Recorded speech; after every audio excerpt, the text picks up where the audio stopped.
میں نے اس لیے کہا خوش ہونا ہم بھی مانتے ہیں، لیکن سوال ہے کہ خوش ہونا کیسے ہے۔ اور پھر مدینہ منورہ رسول اللہ صلی اللہ علیہ وسلم تشریف لائے، اللہ کے نبی کی آمد پر جو ان بچیوں نے اشعار پڑھے تھے اس پہ غور کریں، ان نے کیا فرمایا تھا۔ انہوں نے کہا تھا طلع البدر علینا من ثنیات الوداع۔ مدینہ منورہ وہ جگہ میں نے دیکھی ہے جہاں سے رسول اللہ صلی اللہ علیہ وسلم ایسے تشریف لائے نا، اور وہ گھاٹی ہے، پہلے تھوڑی جگہ نیچی ہے، پھر آگے گھاٹی ہے، پھر وہاں سے اترے، اس گھاٹی پر چڑھ کے جو اترتے ہیں نا، جو ایسے گھاٹی پر چڑھے نا پھر اترے۔ بچیوں نے یوں دیکھا اور شعر پڑھا طلع البدر علینا من ثنیات الوداع۔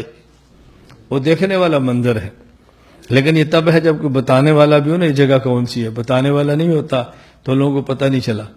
بہت سارے لوگ ایسے ہیں کرائے پر زائرین کو لیتے ہیں، زیارتیں کراتے ہیں، پرانا سا مکان ہوگا تو کہیں گے یہ ہے ابو ہریرہ کا مکان۔ لوگ سمجھتے ہیں پرانا مکان ہے شاید اور کہیں ہوگا۔ مدینہ منورہ میں کعب بن اشرف یہودی کا گرا ہوا پتھروں کا پرانا مکان ہے، میں اس مکان پہ جا کے کھڑا ہوں، آج بھی پتھروں کے کھنڈرات ہے، لیکن عام بندہ اس کو نہیں سمجھتا، نہیں پتا ہوتا ان جگہوں کا۔ خیر میں عرض کر رہا تھا ان بچیوں نے اشعار پڑھے طلع البدر علینا من ثنیات الوداع وجب الشکر علینا ما دعا للہ داعی۔ آخری شعر دیکھیں ایھا المبعوث فینا جئت بالامر المطاع، ایھا المبعوث فینا جئت بالامر المطاع۔ اللہ کے نبی آپ ہمارے پاس آئے ہیں، اور کیسے آئے ہیں؟ بالامر المطاع، امر آپ کا ہوگا، اطاعت ہم کریں گے، آپ حکم دیں ہم بات مانیں گے۔ تو وہ تو یہ منظر تھا کہ آپ فرمائیں اور ہم مانیں، آپ فرمائیں اور ہم مانیں۔ اس کا معنی یہ ہے ہمیں یہ دیکھنا چاہیے کہ رسول اکرم صلی اللہ علیہ وسلم کیوں تشریف لائے، اور نبی پاک کے آنے کا بنیادی مقصد کیا ہے؟ مخلوق کو خالق کی عبادت پر لگا دے۔ ہمیں بھی چاہیے پیغمبر پاک صلی اللہ علیہ وسلم کے آمد کے اس بنیادی مقصد کو سمجھیں اور مخلوق سے کاٹ کے امت کو خالق کے ساتھ جوڑیں۔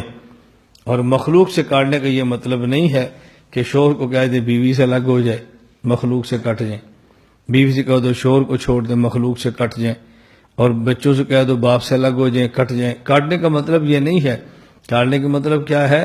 مخلوق میں رہتے ہوئے خالق کو یاد رکھیں، مخلوق میں رہتے ہوئے خالق کو یاد رکھیں، اس دنیا میں رہتے ہوئے دین کو یاد رکھیں، اور اللہ کو کبھی بھی نہ بھولیں، ہر وقت عبادت کی پوری کوشش کریں۔ تو ہمارے لیے بنیادی بات یہی ہے کہ ہم رسول اکرم صلی اللہ علیہ وسلم کی سنت کو لازم پکڑیں، نبی کریم صلی اللہ علیہ وسلم کے ارشادات کو لازم پکڑیں، رسول اکرم صلی اللہ علیہ وسلم کی مبارک زندگی کو تھامیں۔ رسول اکرم صلی اللہ علیہ وسلم مکہ مکرمہ سے مدینہ منورہ تشریف لائے ہیں، تو مکہ مکرمہ میں تو مسجد پہلے سے تھی، مسجد حرام ضرورت نہیں تھی، لیکن جب مکہ سے مدینہ آئے ہیں تو اللہ کے نبی نے سب سے پہلے مدینہ منورہ میں آ کر مسجد نبی کو تعمیر فرمایا ہے، اور مسجد نبی تعمیر ایسے کی ہے کہ اللہ کے نبی خود اینٹیں، اس دور کے جو پتھر خود اٹھاتے ہیں، صحابہ کرام خود اٹھاتے ہیں۔ اللہ کے نبی جگہ خریدنے کے لیے فرماتے ہیں بھی جگہ کس کی ہے؟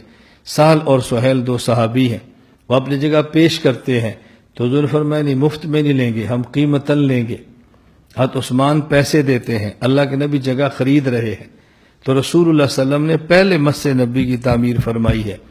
اس سے ہم مسلمانوں کو سبق کیا ملتا ہے؟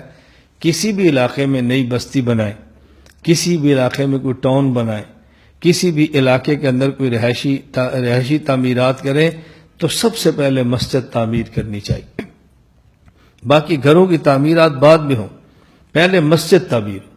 بس یہ ہے رسول اکرم صلی اللہ علیہ وسلم کا مبارک طریقہ۔ اور مسجد میں کام ہم ایسے کریں جیسے مزدور کرتا ہے۔ آج بھی میں زور کے وقت آیا تو مستری سے پوچھا بھئی یہ جو پلر آپ نے بھرنا تھا آج بھر دو گے؟ اس نے کہا جی یہ کام رہ گیا، ہمارا مزدور چلا گیا ہے۔ میں نے کہا بھی ہمیں مستری چاہیے، مزدور تو ہم بہت ہیں، یہاں سادہ بھی مزدور ہیں، طلبہ بھی مزدور ہیں، مزدوروں کی آپ فکر نہ کرو، آپ ٹھہر جاؤ، مزدور بہت ہیں یہاں پر۔ میں آپ طلباء سے بھی گزارش کرتا ہوں کہ ہمارے جو مرکز کی مسجد کی تعمیر شروع ہے، اس میں شوق سے کام کرو، شوق سے کام کرو اور سعادت سمجھو۔ میں نے آپ کو بتایا تھا کہ جامعہ بنوریہ کراچی میں نے اولا ثانیہ ثالثہ پڑھا ہے. درجہ ثالثہ والے سال بقرعید کی چھٹیاں تھی. اس وقت مدنی مسجد کراچی کا مرکز، پہلے مکی مسجد مرکز تھا، پھر مدنی مسجد بنا تو وہ تعمیر ہو رہا تھا. تو درجہ ثالثہ والے سال وہاں جو کنواں کھودا گیا اس کی کھدائی میں میں شریک تھا. اب ثالثہ گزر گیا، کتنے سال ہو گئے ہیں، کنویں سے پانی نکلتا ہے، ہزاروں لوگ وضو کرتے ہیں، اس کا اجر اور ثواب ملتا ہے. تو آپ یہ ذہن بنا لو کہ ہم ایک اینٹ بھی اٹھائیں گے تو اجر ملے گا. لیکن اس کا یہ معنی نہیں ایک اینٹ اٹھا لو، دوسرے نے استاد اٹھائیں تو کوئی استاد جی ایک اینٹ پر بھی اجر تو ملتے ہی تو 10 ضرور اٹھانی ہے. یہ مطلب نہیں ہے. اجر زیادہ سے زیادہ لینے کی کوشش کریں. اللہ تعالیٰ ہمیں یہ بات سمجھنے کی توفیق عطا فرمائے. بس نیت کر لیں کہ ہمارا جاگنا، ہمارا سونا، ہمارا اٹھنا، ہمارا بیٹھنا، ہمارا چلنا اور ہمارا ایک جگہ پہ رکنا، ہماری پوری زندگی یہ سنت کے مطابق ہو. اپنی زندگی بھی اور پھر پوری امت کی زندگی بھی، کیونکہ ہم نبی کے امتی نہیں، آخری نبی کے امتی ہیں. رسول اکرم صلی اللہ علیہ وسلم کا دائرہ نبوت بہت وسیع ہے. جہاں تک ہم جا سکے انشاءاللہ جائیں گے، جہاں تک پیغمبر کی سنت پہنچا سکے انشاءاللہ پہنچائیں گے. جتنی اللہ نے توفیق عطا فرمائے کریں گے.